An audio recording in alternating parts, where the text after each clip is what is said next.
कृष्णं वंदे जगत गुरुम. I pray to the Guru of the universe. Krishnam academy की ओर से गीता स्टडी की सीरीज में आज 8वें अध्याय से श्लोक नंबर 11 है.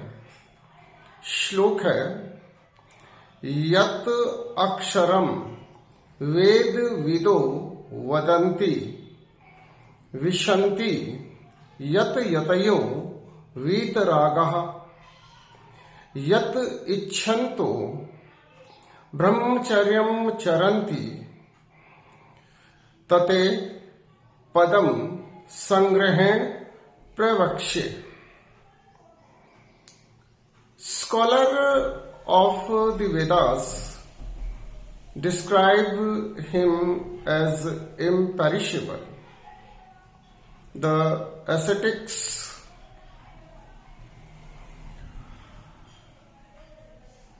practice the vow of celibacy and renounce worldly pleasure to enter into him.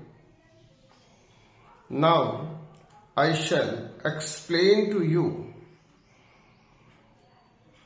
briefly the path of that goal.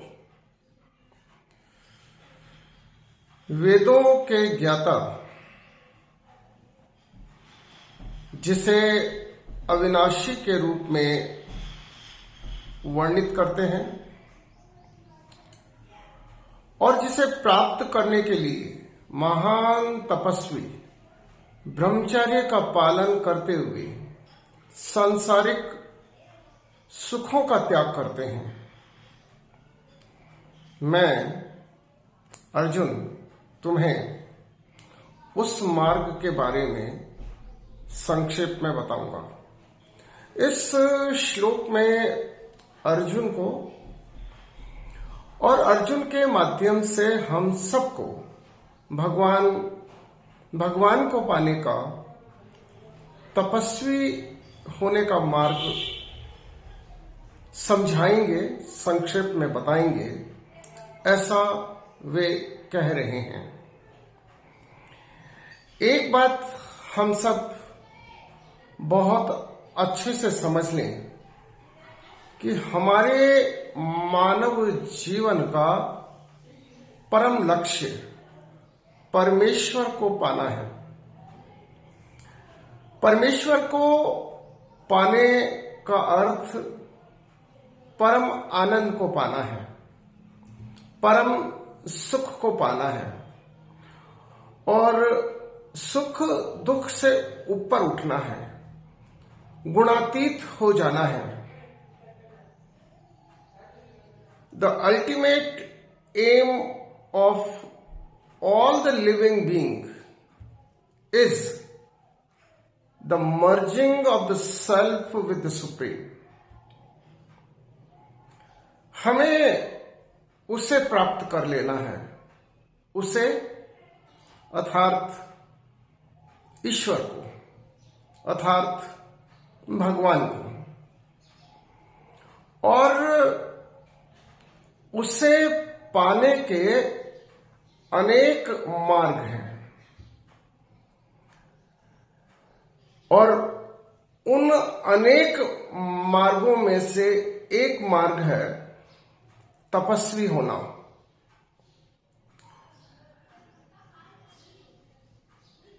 ब्रह्मचर्य का पालन करते हुए सांसारिक सुखों को त्याग कर कठिन तपस्या करते हुए, साधना करते हुए उस परम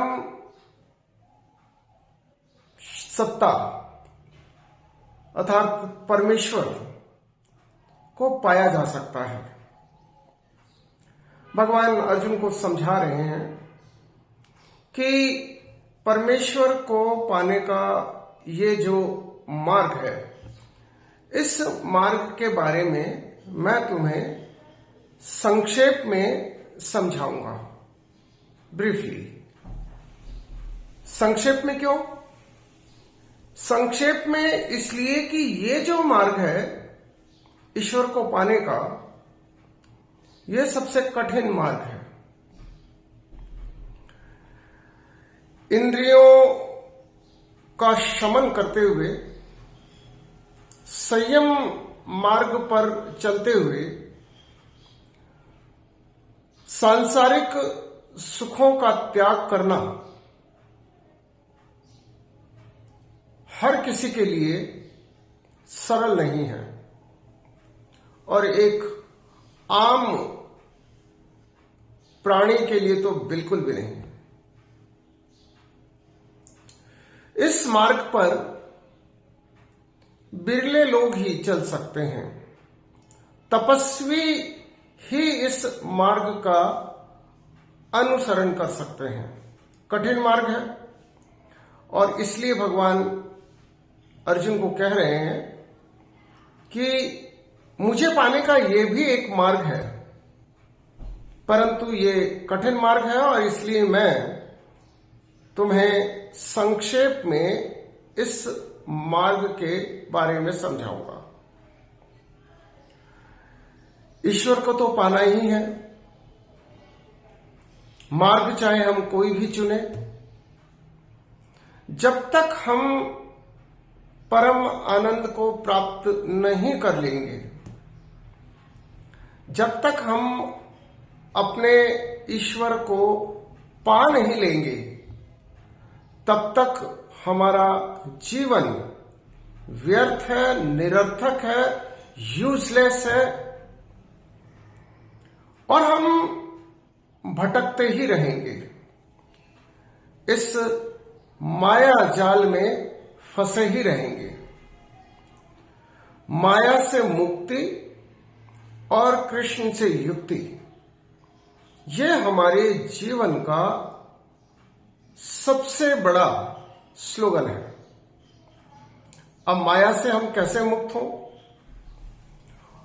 और कृष्ण से हम कैसे युक्त हों, इसके लिए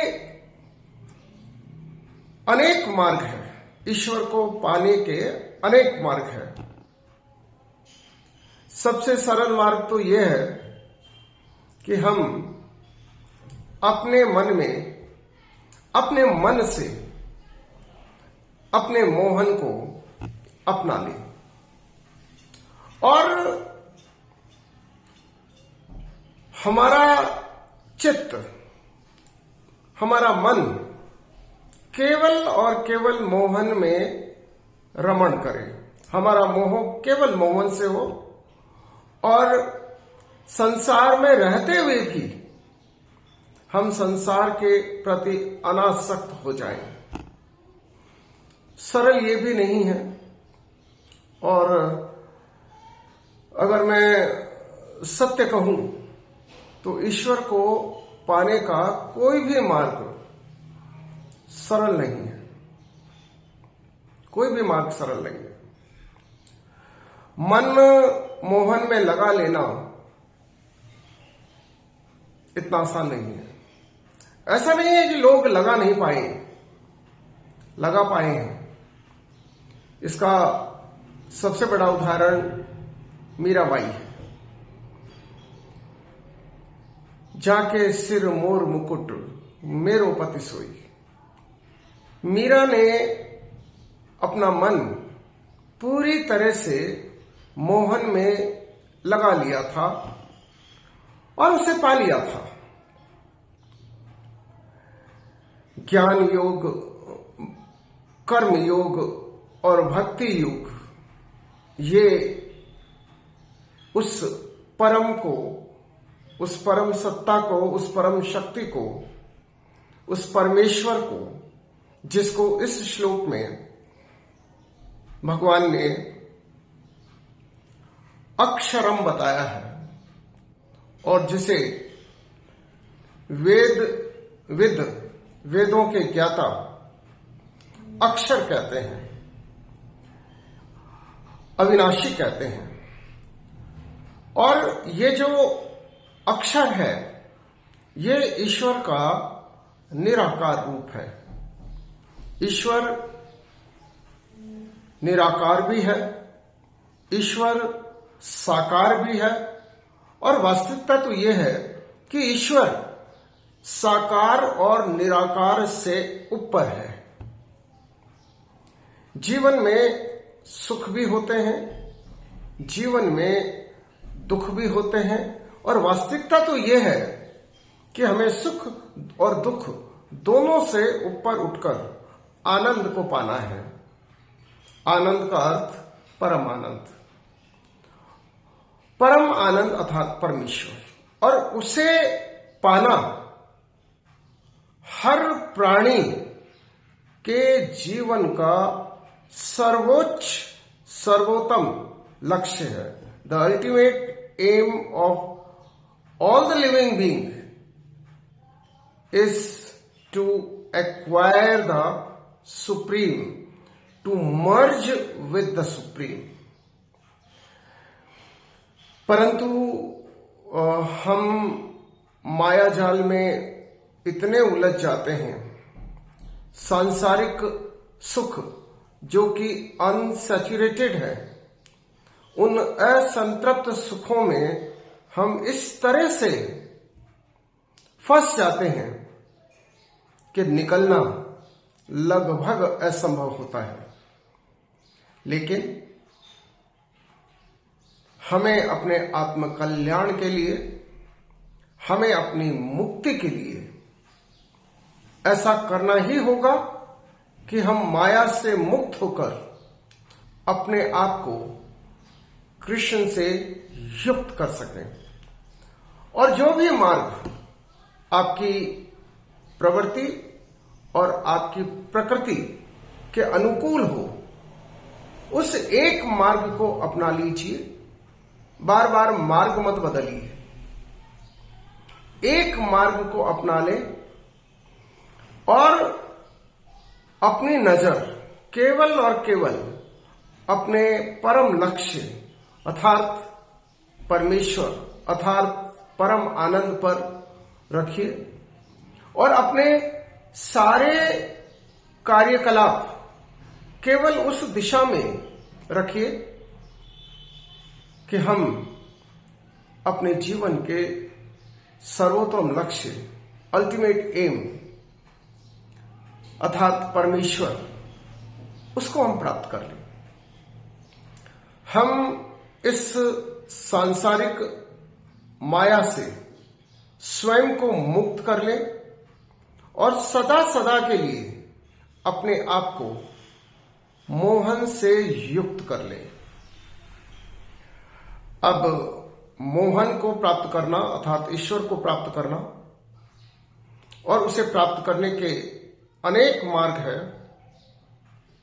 आप अपने मार्ग का चुनाव अपनी प्रवृत्ति, टेंडेंसी और अपनी प्रकृति, नेचर के अनुसार कीजिए। उस मार्ग को चुन लीजिए और उस मार्ग पर चल पड़े। संसार के प्रति आप अनासक्त रहें। संसार में यदि आपकी आसक्ति रही, इंद्रिय सुख के प्रति यदि आपकी आसक्ति रही, तो आप कभी भी माया से मुक्त नहीं हो पाएंगे और कृष्ण से युक्त नहीं हो पाएंगे।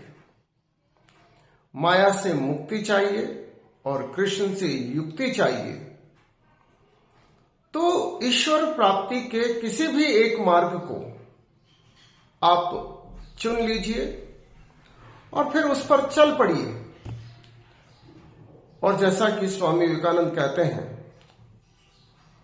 रुको नहीं, चलते रहो तब तक जब तक कि अपना लक्ष्य प्राप्त ना कर लो। और हम सबका एक आत्मा होने के नाते, एक सेल्फ होने के नाते, हमारा एक ही सर्वोत्तम लक्ष्य है, the merging of the self with the supreme. और हम अपने सुप्रीम को प्राप्त करने के लिए अपना ये जीवन उत्सर्ग करते हैं। मानव जीवन मिला है, बड़े यत्न से मिला है, बड़े पुण्य कर्मों से मिला है, और यही वो मानव जीवन है जिसमें हम अपने जीवन के सर्वोत्तम लक्ष्य को प्राप्त कर सकते हैं। क्योंकि मानव जीवन ही वो जीवन है जिसमें प्राणी के पास विवेक होता है और उस विवेक के अनुसार वह कार्य कर सकता है। तो हम अपनी आत्मा को अपने परमात्मा के अधीन रखें और अपने मन को अपनी आत्मा के अधीन रखें, अपनी बुद्धि के अधीन रखें। आत्मा परमात्मा के अधीन में रहे और बुद्धि आत्मा के अधीन में रहे और मन बुद्धि के अधीन में रहे। हम अपने मन को मनमानी ना करने दें। जय श्री कृष्ण।